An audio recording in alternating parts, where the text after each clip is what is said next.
Aquaba. Welcome to Expat Life in Ghana. I'm Tony. This is my wife, Ayo. We're documenting our move from Texas to Ghana as we go beyond the return. In this video, we're talking about the biggest regrets in moving to Ghana. And there are 9. There are 9. Just in case you're wondering. All right. So let's get this video started.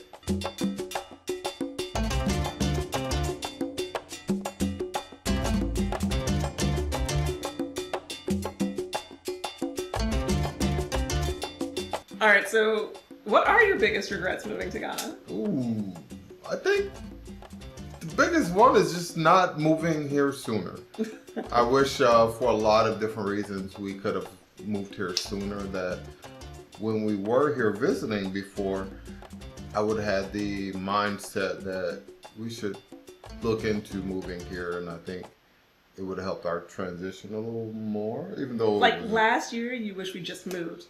Yeah, like in 2019, you would have just stayed. We would have just stayed. Yes. Huh. Interesting.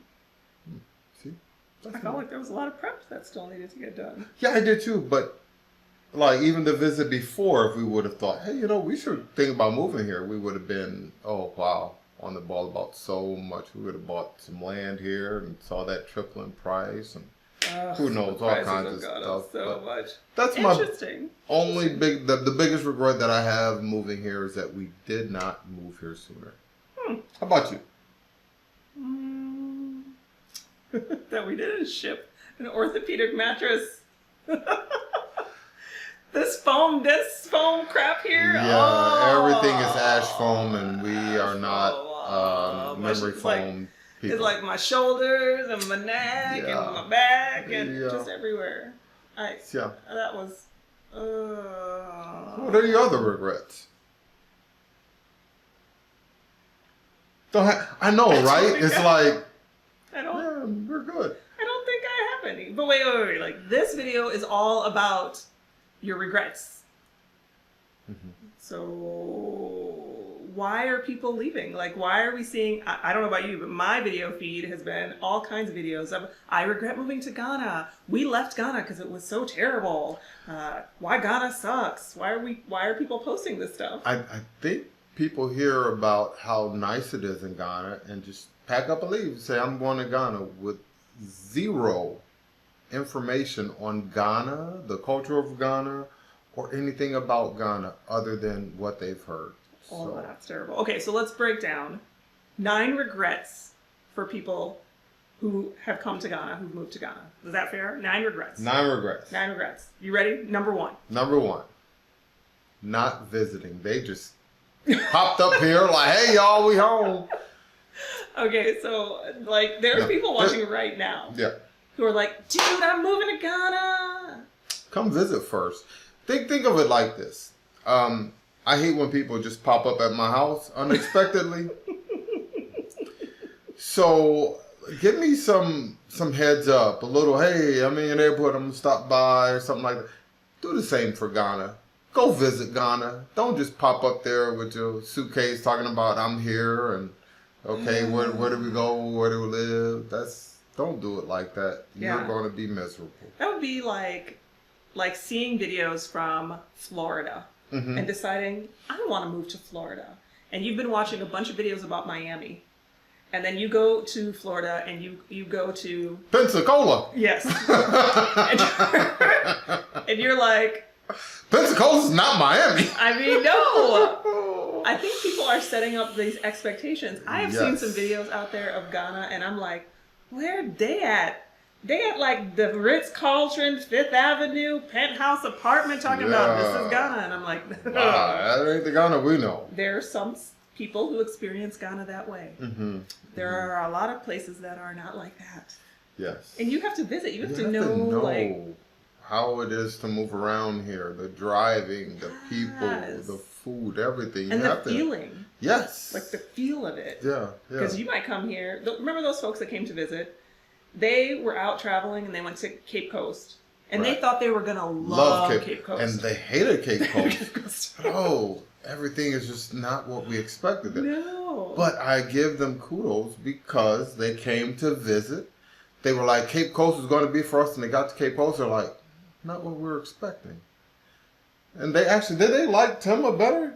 I think they liked Pram Pram. Oh, Pram Pram. Yeah, you're right. Pram Pram Pram. Pram. You see? So, two very different places. Oh, yeah, completely. And what they thought they would like, they didn't. And something totally off of their radar, they ended up liking. Completely. So that visit is Number one, you have to visit Ghana. All right, okay. So number two, I regret moving to Ghana because I thought Ghana was going to be easy.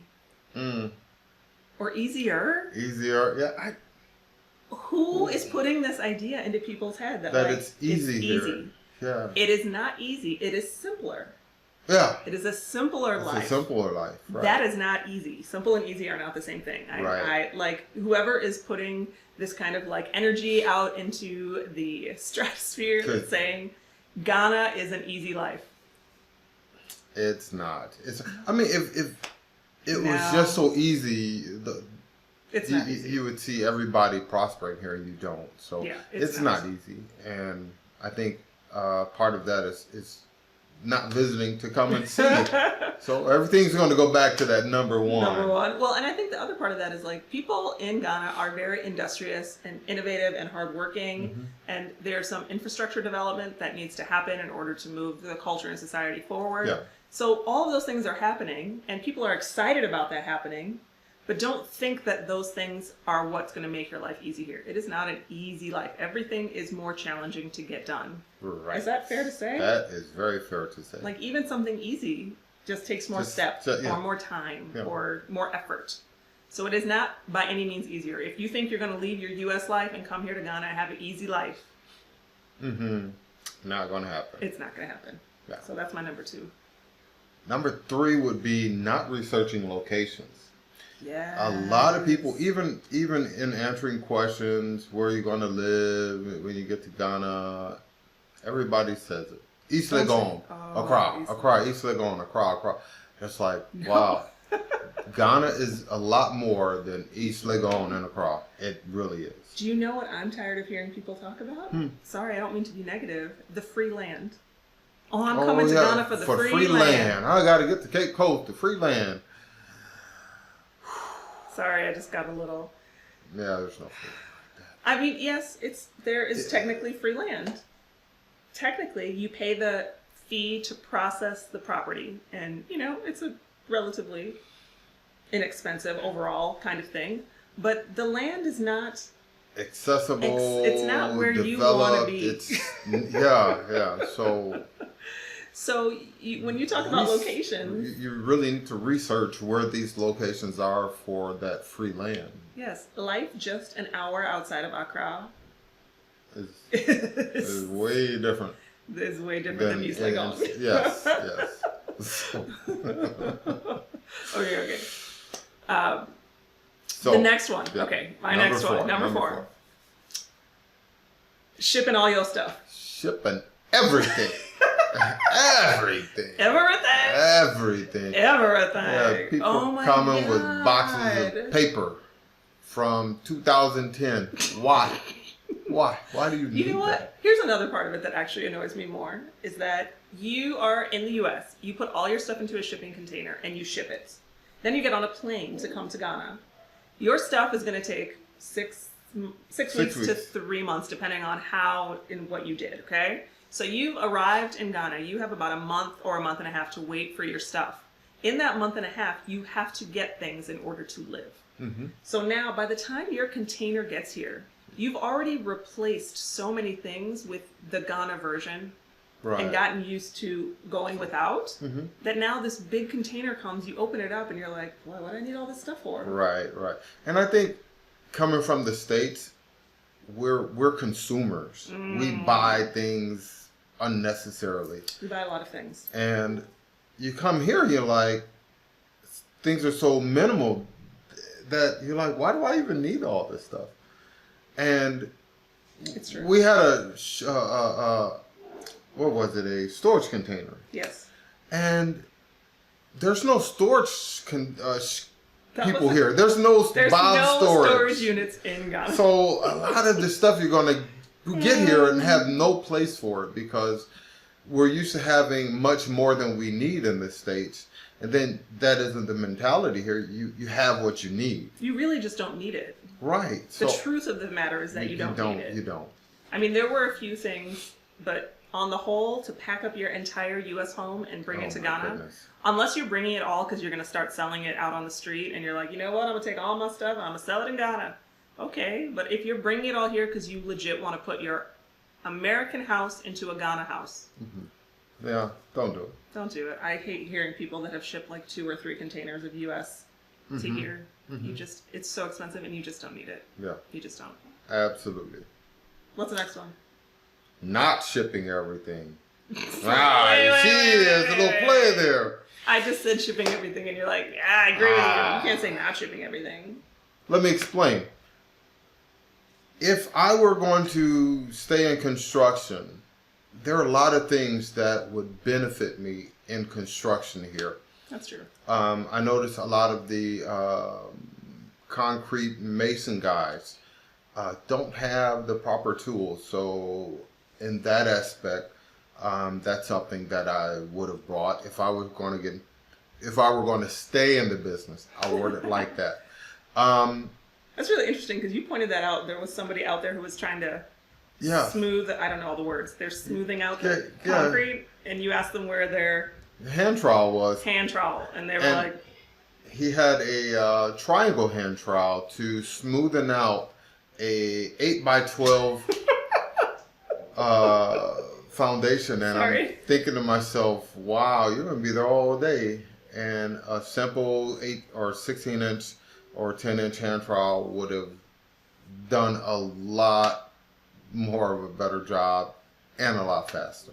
Yeah. So there's some specialized tool. Like there were people who were saying they were coming here because they wanted to do like restaurant tour type things. And I was like, if there's something specific you need, you're right. You should bring it. You should bring it. Yeah. Yeah. Specialty tools. For whatever trade you're in, you might want to bring those things. For sure. If there is something that you know it's hard to get there, it's going to be impossible to get here. You might want to bring it. That's a good point. If you have to go to a specialty store to get it in the States, it's going to be 10 times harder to find here because there's like general stores, but not really. Yeah. You know, there's not like specialty stores that have that kind of variety.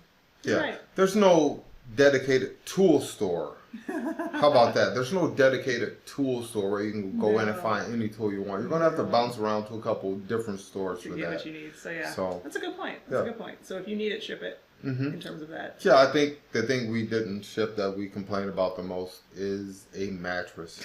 The mattress. That's like the one thing. I thought. Do you know what else? What? Crazy glue.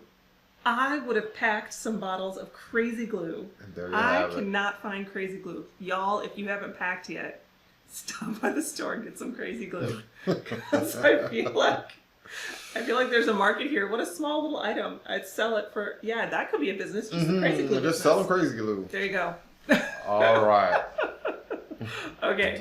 Hi, I'm Leo. Subscribe right now. What do you have next? Number 6. This is my one. You will regret moving to Ghana if you start doing business with people you don't know. Oh, wow. I feel like there's a couple different ways that this is true. I feel like the first way is for people who are trying to settle themselves here. So they decide that they're going to network or work with someone, and they don't have any references for that person, and they don't really know that person. Right. And they end up getting swindled. Yeah. But I also feel like there's the second part of this, which is, okay, the kids and I just watched Hello Dolly. And don't roll your eyes. She said the Hello, kids Dolly. and her. I left. I know you left. Okay, but the kids club and I was watched. calling my name somewhere. Hello, Dolly. And every time that woman met somebody, she pulled out a business card for whatever they needed. You need dance lessons? Here's my business card for dance lessons. You need, somebody to help you buy a house? Here's my real estate card. I feel like that is so true here. Yeah. Like you'll meet somebody and you'll be like, oh my God, I need someone to fix my car. I can do that. Oh no, I can do that. Yeah, I have a business for that. You're like, oh. Well, I also need to find a dressmaker for my son. Oh, no. I do that too.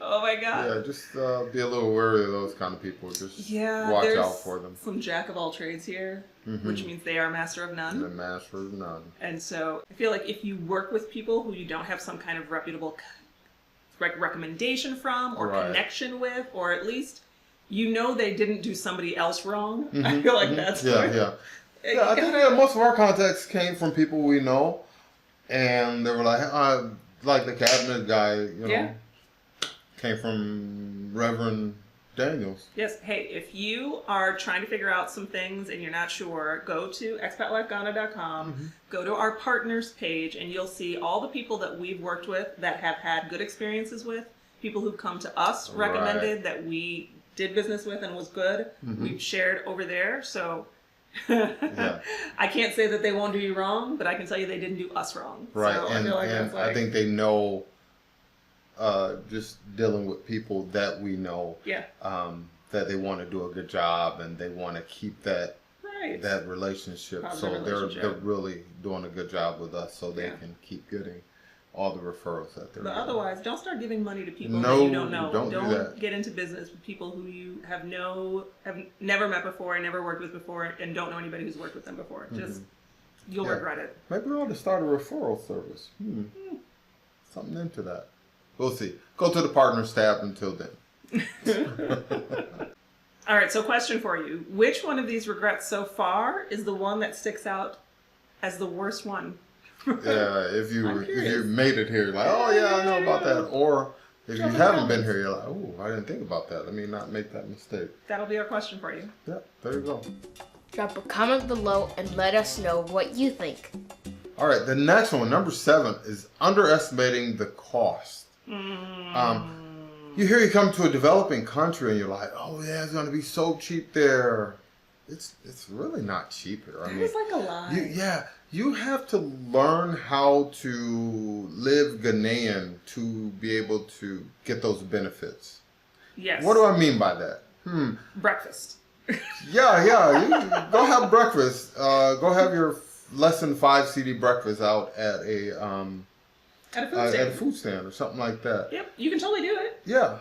But if you go out and you buy some packaged bacon, that's going to cost about 30 CDs, and That's $6. get everything from, the supermarket and stuff like that, you're going to see your costs go way up. Which is totally like American living. Yeah. So if you have the American living mentality and you want to go to the American grocery store and you want to get that American box of Fruit Loops, which will cost you $10 a box And $14 US a box, US dollars. and you want to use the coffee that you used in the States, and you want the creamer, Coffee Mate vanilla latte creamer. Child, All you're that's going to cost you. Yeah. All of that's going to cost you. I even found that trying to cook American foods here, just that meal is just going to be more expensive. Yep, absolutely. It's just because you need the ingredients that are kind of from US here. based, right? Yeah. But if you wanted to cook like a pot of jollof rice, and some chicken stew, cheap. There you go. But the problem is people don't come here. With that mentality of let me live this Ghanaian life. They just come for the benefit of, okay, it is less expensive to live here if you do it right. The people are more friendly here. Right. The conditions are better for you here.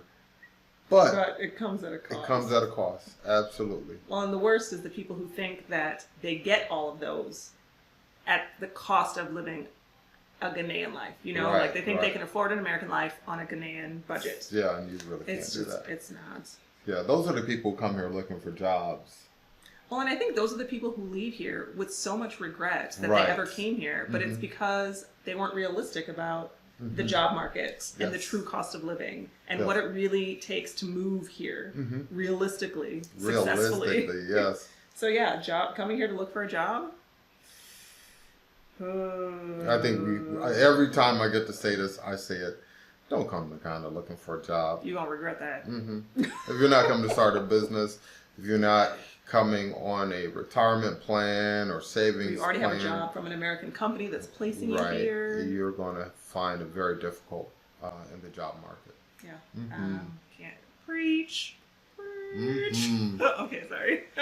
Right. Okay, so number 8. Number 8.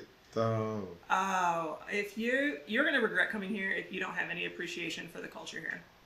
Absolutely. This is my moment. Go ahead, sister.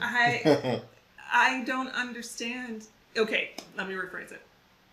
If you're in the US and you're coming to Ghana, you have to understand that Ghana has its own way of living and its own traditions and its own folklore and history and cultural norms. And you come here and you still want to do your American thing. It just doesn't gel. It just doesn't. And a lot of people come with that Americanized standard for everything. And that's only in America. You know, this is a totally different country, you know, across an ocean. So I think the biggest thing for me is when we came here, we already had insight into the culture. Especially you. Yeah. But for me, it was, okay, I know a little bit, and I know some things of an understanding of what's happening, why it's happening, things like that. And if you don't, and you only have that American mentality, it's going to clash. And a lot of people, you know, they say, oh, the people weren't friendly. Well, you might have been doing something really egregious and you don't even know. Yeah, you know, like, you know, it could have been something as simple as giving somebody something with your left hand, some money or something with your left hand. Now, or not saying good morning. Or not saying when good you came greeting. in, you didn't greet correctly. Yeah. Oh, for some of the younger people, that may have just glossed right over them. They aren't disturbed by it in the least. But somebody older who is set in tradition, who is set into who they are as a people and a culture, they may find that offensive and might look at you side-eyed and maybe kind of standoffish towards you. So, well, and I think there are people who are putting up videos about how Ghanaians are not this, or they're not kind or polite, or it sucks living here, all that other things, and they are acting in a way that is abrasive in this society. Like, they're not following cultural norms here, and that isn't accepted lightly. So even, you know, when we were doing all of the stuff for my dad's funeral, it was like I had to follow a lot of cultural norms and funeral rules and that did not make one lick of sense to me. They're not what we would have done back home. They were. Yeah, but we aren't back home. We're in Ghana, so correct. We had to have a Ghanaian funeral, which we had to be schooled on. That's right. We had to wear the correct fabrics. We had to stand in a certain way. We had to dress and appear and do things. And we did it because we're not in the U.S. Right. We can't, if you come here and you are going to live your U.S. life here and not follow what is a cultural norm or what is expected of someone of your status. You know, like if you're coming here from the U.S. and you are going to come and behave a certain kind of way, it's not appropriate for you, your position, your status, your gender. It's hey, you're going to hate it. Yeah, because people are not going to be receptive to you. Because you are breaking culture norms that you don't even know you're doing. And then it's that whole American entitlement thing. Oh, he's American, he's entitled, or something like that. Which will get you a little bit of leeway. You know, you pay with your left hand a couple times, people might be like, they don't. Oh, brony, they don't know. Okay. But there are some cultural norms that you might be breaking that really are offensive. So just... So one thing... Just to piggyback on that, it's like pictures. Not a lot of people want you to take their pictures or want to be in videos. They find that very offensive. So just something as simple as trying to get, oh, look, I want to get this perfect picture. Look at this situation happening. It could be very offensive to, it could be a something religious or something like that, where you may want the dynamics of it and record the dynamics of it, but you're being offensive by doing that because it's something very sacred to them. So, and that's part of why we don't have a lot of video where we're out shooting just a bunch of people out in their environment. I feel like you don't do that. You want to ask. So if you're one of those people, you're out just being a tourist and you're taking video of the ladies in the market. The ladies in the market are about to charge you triple because you're out here showing. It's just, you do have to be just aware. There's so many things that you won't know unless you come and visit. Number one, come visit. Come visit. That you can start to get an understanding of the culture. So that's me. I guess I'm That's me. That's my take on it. Yeah. All right. The last thing, number 9, I think, is the biggest regret people make in coming here is, again, these are not in any way our regrets. I think we only have one regret, and that's not being able to get here sooner. Mattress. 2. Didn't get here sooner. Didn't Mattress. bring an orthopedic mattress, something that is not ash foam. And crazy glue. Okay, that was it. Oh, yeah. Other than that, number 9, I think is what puts most people at a disadvantage. And that is coming here with no contacts. You have no one you know here. It's No so one you hard. can call and say, hey, I got a question about this. Or, hey, how do I deal with the electric? Hey, how do I do anything here? It's so hard. You're going to struggle. You are going to struggle. You're going to struggle from day one. From day one. As soon as you walk outside of the airport, and I don't know if you schedule a ride or something like that, As soon as you everything walk was out going to there. be a question over your head. And people are going to hone into that you don't know, that look of uncertainty. They're going to, I don't want to say they're going to see you as, a victim or something like that, but Target. a target, No. but yeah, but They know. they know, They and know. and coming in having a familiar face or somebody that you've corresponded with a couple of times that you kind of know just a little bit will help you out a long way. Whether it's going immediately to get your money exchanged, getting a SIM card, those kind of things. Because you're totally right. Like it's all well and good when you're in the airport proper. Mm-hmm. But as soon as those doors open and the Wi-Fi signal stops and you go outside, Yeah, reality hits. It's like, ooh, it's serious. you better have something in place because Mhm. baby, it's not like arriving anywhere else. It's Right. completely different. And if one of these people who come here with I'm looking to get scammed, they're just you come with that mentality, it's going to be worse because now you don't trust not one Anybody. person that you come across, and they're going to pick up on that too. And now they're offended that you don't trust them. So Yeah, and there's been a couple people who put regret videos up because they've been scammed here. Mhm. It's not all princes asking you to put your money in their bank account. right, It's not all a scam waiting to happen. But if you don't have a good set of contacts, you don't know what you don't know. Right? good point. Yeah. Even like you said, just like electricity, water, SIM card, a Yeah. ride, You- all of that is so different and a little bit challenging. So yeah. I feel you. I think we were lucky because we had family contacts here. Right, Maybe that's right. part of why we don't Family. have that same sense of Yeah. regret. And I think, and coming to visit a couple times before we decided, we need to move there. Yeah. That definitely helped. I think I'm going to have to find someone who is going to be, I think I have someone in mind. Maybe somebody who wants to kind of help facilitate. Keep tabs in our partners tab Yeah. on the website. I'm going to find somebody who will be a contact. If you literally are coming in and you've got like no contacts, find somebody that you Coming can in, call. don't know anybody.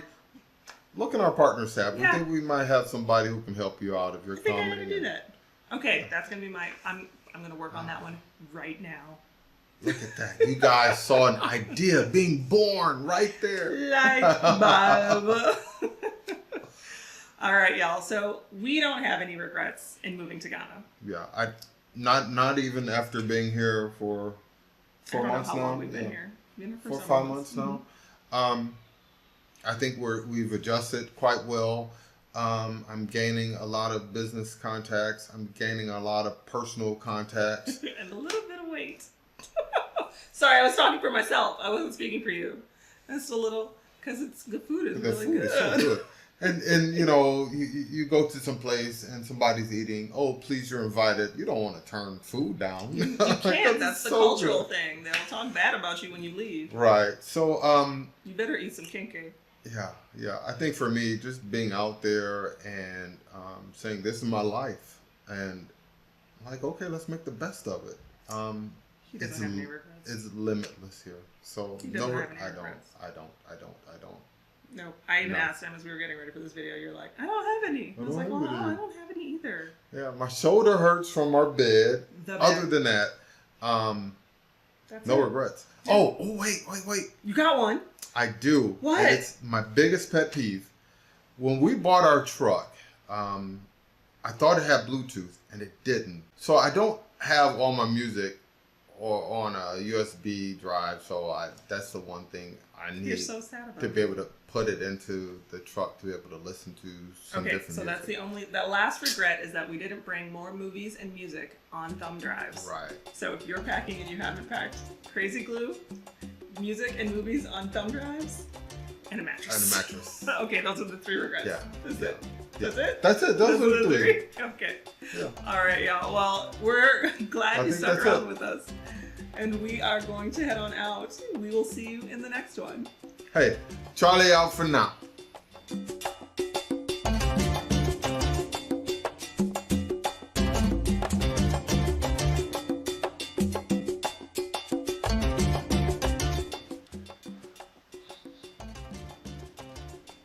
Aquaba. I'm Tony. This is my wife. Whoa! I know, that was weird. That was horrible. What was that? I don't know. I don't know.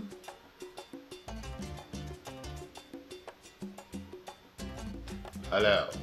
How are you today? My name is Inigo Montoya. You killed my father. Prepare to die. Okay.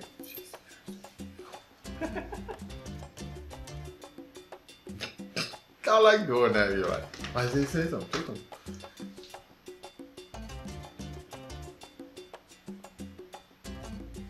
Stop it. Stop with you.